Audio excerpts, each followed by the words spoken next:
ലോകമെമ്പാടുമുള്ള എല്ലാ മലയാളികൾക്കും എൻ്റെ സ്നേഹം നിറഞ്ഞ ഓണാശംസകൾ. നമ്മൾ ഇനി ഉണ്ടാക്കാൻ വേണ്ടി പോകുന്നത് 3 വിഭവങ്ങൾ ഒരുമിച്ചാണ്. നമ്മുടെ കിച്ചടിന്നോ പച്ചടിന്നോ എന്ത് വേണോ പറയാം. ചില ഭാഗങ്ങളിലൊക്കെ തൈര് ചേർത്ത് വെക്കുന്നതിനെയും പച്ചടി എന്നാണ് പറയുന്നത്. പക്ഷെ ഞങ്ങൾ അവിടെയൊക്കെ തൈര് ചേർക്കുന്നതിനെ കിച്ചടിയും തൈര് ചേർക്കുന്നതിനെ പച്ചടി എന്നാണ് പറയുന്നത്. അപ്പം ഞാനിവിടെ ഉണ്ടാക്കുന്ന 3 തരത്തിലുള്ള കിച്ചടിയാണ്. വെള്ള കിച്ചടി, അതായത് നമ്മുടെ വെള്ളരിക്ക വെച്ചിട്ടുള്ള കിച്ചടി, പിന്നെ ബീട്രൂട്ട് വെച്ചിട്ടുള്ള കിച്ചടി, അതുപോലെ തന്നെ നമ്മൾ പൈനാപ്പിൾ വെച്ചിട്ടുള്ളൊരു കിച്ചടി. അപ്പം 3 വെറൈറ്റിയാണ്. നമുക്ക് നോക്കാം എങ്ങനെയാണെന്ന്. വെള്ളരിക്ക അല്ലെങ്കിൽ നമുക്ക് തടിയങ്ക അല്ലെങ്കിൽ കുമ്പളങ്ങ എന്ന് പറഞ്ഞില്ല, അത് വെച്ചിട്ട് നമുക്ക് കിച്ചടി ഉണ്ടാക്കാം കേട്ടോ. നമുക്ക് നോക്കാം പെട്ടെന്ന് വളരെ ടേസ്റ്റി ആയിട്ട് എങ്ങനെ ഉണ്ടാക്കുന്നു. അപ്പം നമ്മുടെ ബീട്രൂട്ട് കിച്ചടിയാണോ പച്ചടിയാണോ, ഞാൻ എന്തായാലും കിച്ചടി എന്നാ പറയാൻ പോകുന്നത്. തൈര് ചേർത്ത് വെക്കുന്നതിന് ഞാൻ കിച്ചടി എന്നാ പറയാൻ പോകുന്നത്. അപ്പം ബീട്രൂട്ട് കിച്ചടി വെക്കാൻ വേണ്ടിയിട്ട് ഒരു 1/4 കഷ്ണം വലിയ ബീട്രൂട്ടിൻ്റെ 1/4 പീസ് ഞാൻ എടുത്തിട്ടുള്ളൂ. അത് ചെറുതായിട്ട് കട്ട് ചെയ്ത് വേവിച്ചെടുക്കാൻ വേണ്ടി പോവുകയാണ്. കുറച്ച് വെള്ളം ചേർത്ത്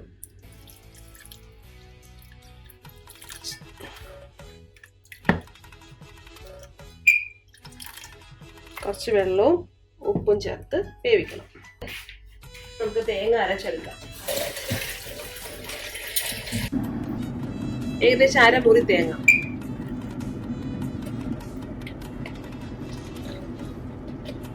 കിച്ചടിക്കൊക്കെ ഫ്രഷ് തേങ്ങ തന്നെ കിട്ടിയാൽ നല്ലതാണ് കേട്ടോ. ഇവിടെ ഞാൻ ഫ്രിഡ്ജിൽ വെച്ചിരുന്നതാണ്. ഇനിയിപ്പോൾ ഞാനിതിൽ ചൂട് വെള്ളം ഒഴിച്ചായിരിക്കും അരയ്ക്കുന്നത്. നിങ്ങൾ ഫ്രിഡ്ജിൽ വെച്ചേക്കുന്ന തേങ്ങയാണെങ്കിൽ ചൂട് വെള്ളം വെച്ച് അരയ്ക്കുക. ഇതിൽ പച്ചമുളകും കൂടെ ചേർത്താണ് അരയ്ക്കുന്നത്. പച്ചമുളകും ജീരകവും, ഒരിച്ചിരി ജീരകവും ഒരിച്ചിരി കടുകും, നമുക്ക് എരിവിന് ആവശ്യമുള്ള പച്ചമുളകും, ഈ രണ്ടും കൂടെ ചേർത്താണ് ഞാൻ ഒരുമിച്ചാണ് അരയ്ക്കുന്നത്. അതായത് ബീട്രൂട്ട് കിച്ചടിക്കും പൈനാപ്പിൾ കിച്ചടിക്കും ഒരുമിച്ചാണ് ഞാൻ അരച്ചെടുക്കുന്നത്. ഒരു പിഞ്ച് അത്രയും മതി, കൂടുതൽ വേണ്ട, ഇച്ചിരി മതി കേട്ടോ കടുക്. ഇനി ഇതിലേക്ക് കുറച്ച് ജീരകം, ചിലത് പറയും നല്ല ജീരകം, നല്ല ജീരകം ഒരിച്ചിരി,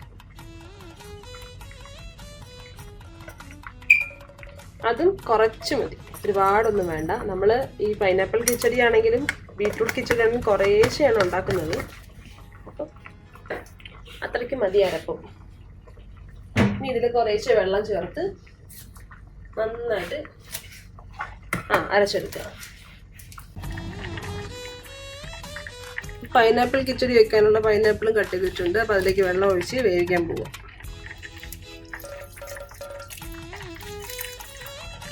ബീട്രൂട്ട് വെക്കുന്ന പോലെ തന്നെയാണ് ഇതും. കുറച്ച് വെള്ളം ഒഴിച്ച് ഉപ്പിട്ട് വേവിക്കുക. കുറച്ച് ഉപ്പിട്ട് വേവിക്കുക.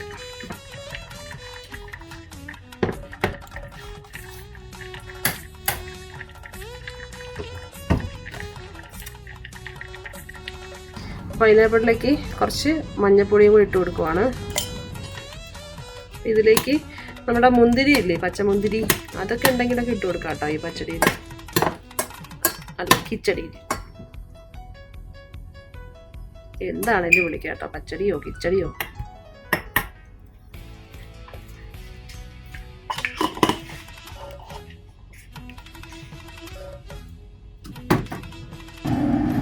അപ്പം നമ്മൾ ഈ പൈനാപ്പിളിലേക്ക് ഏകദേശം 1 സ്പൂൺ,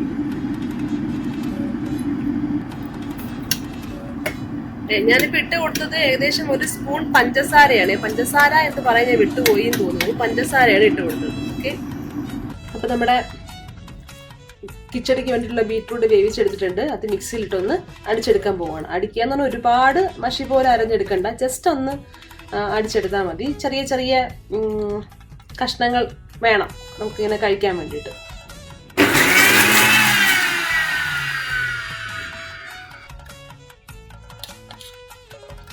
അപ്പം ഇതിലേക്ക് അരപ്പ് ചേർക്കുവാണ്. നമ്മുടെ ബീട്രൂട്ടിലേക്ക് അരപ്പ് ചേർക്കുവാണ്. ജസ്റ്റ് ഒന്ന് അരപ്പിൻ്റെ പച്ചമണം ഒന്ന് മാറാൻ വേണ്ടി ഞാനൊന്ന് ചൂടാക്കണം. അരപ്പിലുള്ള വെള്ളം മതി, അഡീഷണൽ വെള്ളം ഒന്നും ചേർക്കണ്ട, കാരണം നമ്മൾ ഇത് തൈര് ചേർക്കേണ്ടതാണ്. അപ്പം ഇതൊന്നും ആയിട്ടുണ്ട്, ഇതിൻ്റെ നന്നായിട്ട് ചൂടായിട്ടുണ്ട്. ഇത്രയും മതിയാവും. ഞാൻ സ്റ്റൗ ഓഫ് ചെയ്യുവാണ്, സ്റ്റൗവിൽ നിന്ന് മാറ്റുവാണ്. നമ്മളിതിലേക്ക് തൈര് ചേർക്കും. നല്ല കട്ടി തൈരാണ്. പുളിയില്ലാത്ത നല്ല കട്ടി തൈരാണ്.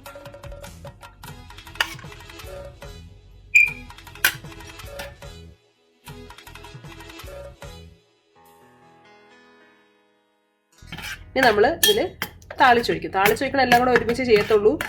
നമ്മുടെ പൈനാപ്പിളിനും ഇതിനും അങ്ങനെ എല്ലാത്തിനും കൂടെ ചേർത്ത് ഒരുമിച്ച് നമ്മൾ താളിച്ചൊഴിക്കും. നമ്മുടെ ബീട്രൂട്ട് കിച്ചടി റെഡി ആയിട്ടുണ്ട്. ഇതിൽ ഉപ്പൊക്കെ നോക്കുക. ഉപ്പ് കറക്റ്റ് ആണെങ്കിൽ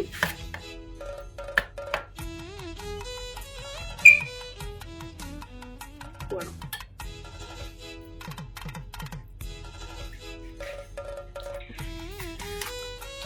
ലേശം ഉപ്പും കൂടെ വേണം.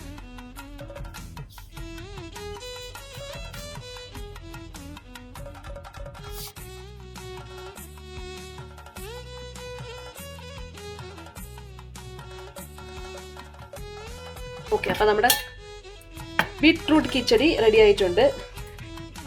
അപ്പം നമ്മുടെ പൈനാപ്പിൾ വെള്ളം മൊത്തം ഇങ്ങനെ വറ്റിപ്പോയി. അപ്പം നമ്മൾ ഇതിലേക്ക് കുറച്ച് ചൂടുവെള്ളം ഒഴിക്കും, എന്നിട്ട് അരപ്പ് ചേർക്കും. ഒരു ഇച്ചിരി മതി.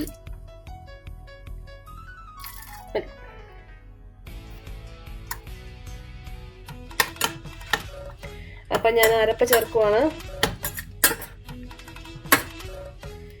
ഇത് നമ്മൾ നന്നായിട്ട് ചൂടാക്കും. പൈനാപ്പിളിൽ ഇതിൻ്റെ അരപ്പൊക്കെ ഇട്ട് നന്നായിട്ട് ചൂടാക്കും. നല്ല കളർ, നല്ല മഞ്ഞ കളർ. നമ്മുടെ സദ്യയുടെ ഇലയൊക്കെ ഇങ്ങനെ കളർഫുൾ ആയിരിക്കണം. ഇതിലേക്ക് കുറച്ചുകൂടെ ഉപ്പിടുവാണ്.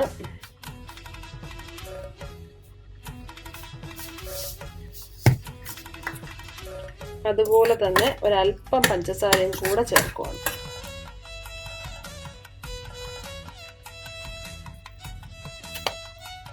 നന്നായിട്ട് തിളച്ച് ചൂടായിട്ടുണ്ട്. അപ്പം ഇതിപ്പോൾ പൈനാപ്പിൾ വെച്ചിട്ടുള്ള പച്ചടി റെഡി ആയിട്ടുണ്ട്. അതായത് തൈര് ചേർക്കാത്ത പച്ചടി റെഡി ആയിട്ടുണ്ട്. ചിലർക്ക് ഇതിൽ തൈര് ചേർത്ത് കഴിക്കാൻ ഇഷ്ടമല്ലായിരിക്കും, പക്ഷേ ഞങ്ങൾക്ക് ഇതിൽ തൈര് ചേർത്ത് കിച്ചടിയാക്കി കഴിക്കാൻ നല്ല ടേസ്റ്റാണ്. ഒരു ഡിഫറെൻറ്റ് ടേസ്റ്റ്. അങ്ങനെ ഒന്ന് ഇത്തവണ ഉണ്ടാക്കി നോക്കൂ കേട്ടോ.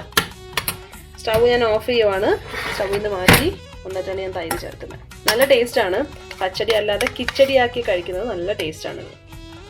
ഞാൻ പറഞ്ഞില്ല, ഫ്രഷ് ആയിട്ടുള്ള കറുത്ത മുന്തിരിയൊക്കെ കിട്ടുമെങ്കിൽ, പുളിയുള്ള മുന്തിരി, അതായത് കുരുവുള്ള മുന്തിരിയോ കുരു ഇല്ലാത്ത മുന്തിരിയോ ഏതായാലും കുഴപ്പമില്ല, അതും കൂടെ ഒക്കെ ഇടുവാണെങ്കിൽ നല്ല ടേസ്റ്റ് ആയിരിക്കും. ഇതും കുട്ടികൾക്കൊക്കെ ഭയങ്കര ഇഷ്ടമായിരിക്കും. കാരണം എരിവ് കുറവ്, ഇച്ചിരി മധുരവും ഒക്കെ ഉള്ളതായതുകൊണ്ട് അവർക്കും ഭയങ്കര ഇഷ്ടമായിരിക്കും. ഇതിൽ 2-3 മുന്തിരിയും കൂടെ ഉണ്ടായിരുന്നെങ്കിൽ സൂപ്പറായിരുന്നു കേട്ടോ. ആ ഒരു മഞ്ഞയും ബ്ലാക്കും കൂടെ ചേരുമ്പോൾ ഒരു കളർ കോമ്പിനേഷൻ. അപ്പം നമ്മൾ വെള്ളരിക്ക കിച്ചടി വെക്കാൻ പോവുകയാണ്. അതിൽ വെള്ളരിക്ക ചെറുതായിട്ട് കട്ട് ചെയ്തിട്ടുണ്ട്. അതിൻ്റെ കൂടെ പച്ചമുളക്, 2 പച്ചമുളകും കൂടെ നമ്മൾ അരിഞ്ഞിട്ടിട്ടുണ്ട്. വെള്ളരിക്ക ഈ ഒരു തിക്നെസ്സിലാണ് നമ്മൾ കട്ട് ചെയ്തിരിക്കുന്നത്. നല്ലോണം വേവിക്കണം. പച്ചമുളക് നമ്മൾ തേങ്ങയുടെ കൂടെ അരയ്ക്കുന്നതെന്ന് വെച്ചാൽ അതിൻ്റെ കളറ് പോകും. നമ്മൾ വെള്ളരിക്ക കിച്ചടി എന്ന് പറഞ്ഞാൽ നല്ല പ്യുവർ വൈറ്റ് കളറായിരിക്കണം. അപ്പം അതുകൊണ്ട് പച്ചമുളക് ചേർത്ത് നമ്മൾ അരച്ച് കഴിഞ്ഞാൽ തേങ്ങയുടെ ആ ഒരു കളറ് പോവും. പിന്നെ ആ ഒരു ഓഫ് വൈറ്റ് കളറായി പോകും. അപ്പം അതുകൊണ്ട് ആണ് പച്ചമുളക് നമ്മൾ ഇതിൻ്റെ കൂടെ ഇട്ട് വേവിക്കാൻ വയ്ക്കുന്നത്. അപ്പം ഇത് കുറച്ച് വെള്ളം ഒഴിച്ചിട്ടുണ്ട്. വെള്ളരിക്കയിൽ നിന്ന് വെള്ളം ഇറങ്ങും. അത്യാവശ്യം ഉപ്പ് ഇട്ടിട്ട് നമ്മൾ വേവിക്കാൻ വയ്ക്കുക. ഉപ്പ് കുറവാണെങ്കിലും കുഴപ്പമില്ല, നമുക്ക് പിന്നെ കിച്ചടി ഉണ്ടാക്കാൻ സമയത്ത് ചേർക്കാം.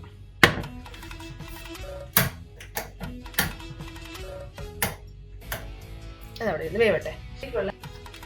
അപ്പം കിച്ചടിക്കുള്ള അരപ്പ് നമ്മൾ തയ്യാറാക്കാൻ പോവുകയാണ്. അപ്പം അതിന് വേണ്ടിയിട്ട് കുറച്ച് തേങ്ങ മതിയാവും. കാരണം ഒരു ചെറിയ പീസ് വെള്ളരിക്കാൻ എടുത്തിട്ടുള്ളത്. അപ്പം അതുകൊണ്ട് തന്നെ അതിൻ്റെ അരപ്പിന് കുറച്ച് തേങ്ങ മതിയാവും. ഇതിലേക്ക് കുറച്ച് ജീരകം,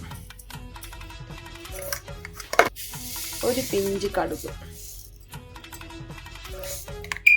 ഇച്ചിരി വെക്കട്ടെ, ഇത്ര മതിയാവും. ഇത് ചേർത്ത് നമ്മളൊന്ന് അരച്ചെടുക്കുക, നല്ലോണം അരച്ചെടുക്കുക. കിച്ചടിയുടെ വെള്ളരിക്ക നല്ല വെന്തിട്ടുണ്ട്. ഇങ്ങനെ ട്രാൻസ്പാരൻ്റ് ആവും കണ്ടോ. ഇതാണ് ആ ഒരു വെന്ത് എന്നുള്ളത് നമ്മൾ മനസ്സിലാക്കുന്നത്.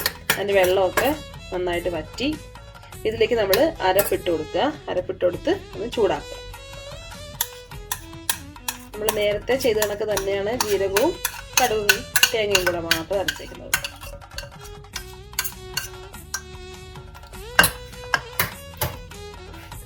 ഒന്ന് ചൂടാക്കുക.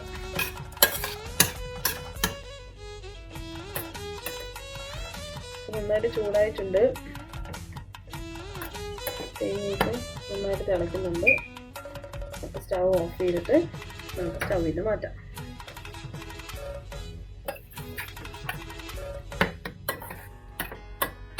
ഇനി ഇതിലേക്ക് നമുക്ക് തൈര് ചേർത്ത് കൊടുക്കാം.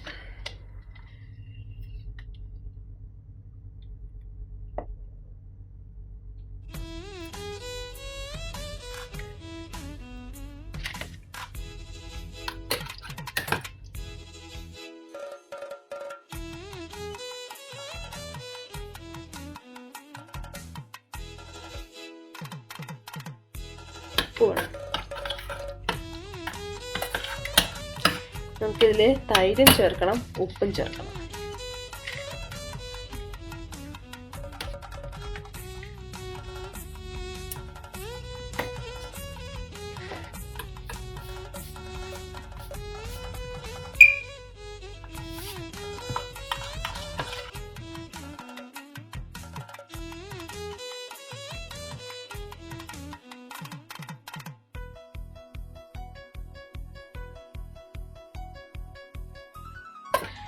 നമ്മുടെ വെള്ളരിക്ക കിച്ചടി റെഡി ആയിട്ടുണ്ട്. നമുക്ക് എല്ലാത്തിനും കൂടെ ഒരുമിച്ച് താളിച്ചാൽ മതിയാവും. താളിക്കലൊക്കെ ഏറ്റവും ലാസ്റ്റ് ചെയ്യണം, അപ്പം അതായിരിക്കും എളുപ്പം. നമ്മൾ താളിക്കാൻ പോവാണ്. ആദ്യം എണ്ണ ചൂടായി. ഒരു 2.5 സ്പൂൺ എണ്ണയാണ് ഒഴിച്ചിരിക്കുന്നത്. അപ്പം അതിലേക്ക് ഞാൻ കടുക് ഇടുവാണ്. അപ്പം നമ്മൾ ഇതിലേക്ക് കറിവേപ്പില ഇട്ട് കൊടുക്കാം. അപ്പം നമ്മുടെ പച്ചമുളക്,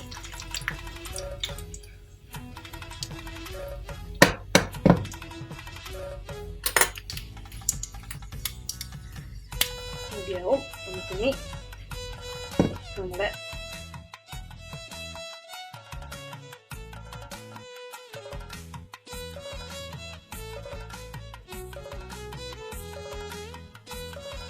കിച്ചടി റെഡി ആയിട്ടുണ്ട്.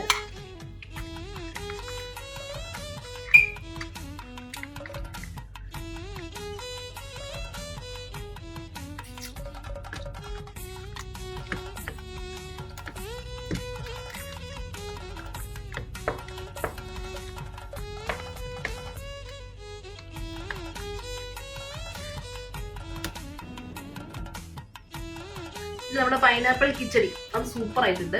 കിച്ചടികളെല്ലാം നമ്മൾ ഉണ്ടാക്കി കഴിഞ്ഞിട്ട് താളിക്കും. പൈനാപ്പിൾ കിച്ചടി നമ്മൾ താളിക്കില്ല. എങ്ങനെയാണോ ഉണ്ടാക്കി എടുക്കുന്നത്, തൈര് ചേർത്ത് ഉണ്ടാക്കി എടുക്കുന്നത്, അത് അങ്ങനെ തന്നെ ഇരിക്കുന്നുള്ളൂ. സൂപ്പർ ആയിട്ടുണ്ട് കേട്ടോ. എല്ലാവരും അത് മസ്റ്റ് ആയിട്ട് ട്രൈ ചെയ്ത് നോക്കണം കേട്ടോ. അപ്പം ഞങ്ങളുടെ ചാനലിലെ ഓണം സീരീസ് ഓരോ എപ്പിസോഡിലും വളരെ ക്ലിയർ ആയിട്ട് ഞങ്ങൾ ഉണ്ടാക്കിക്കുന്ന എല്ലാ വിഭവങ്ങളെ കുറിച്ച് ഞങ്ങൾ പറഞ്ഞിട്ടുണ്ട്. അപ്പം എല്ലാവരും ഓരോ എപ്പിസോഡും ഒന്നും വിടാതെ തന്നെ കാണുക. കണ്ടിട്ട് മാക്സിമം ഇതുവരെ ചെയ്തേക്കുന്ന പോലെ തന്നെ മാക്സിമം ഷെയർ ചെയ്ത് സബ്സ്ക്രൈബ് ചെയ്ത് സപ്പോർട്ട് ചെയ്യണം. അപ്പോൾ ഒരിക്കൽ കൂടി എല്ലാവർക്കും ലോകമെമ്പാടുമുള്ള എല്ലാ മലയാളികൾക്കും ഹൃദയം നിറഞ്ഞ ഓണാശംസ.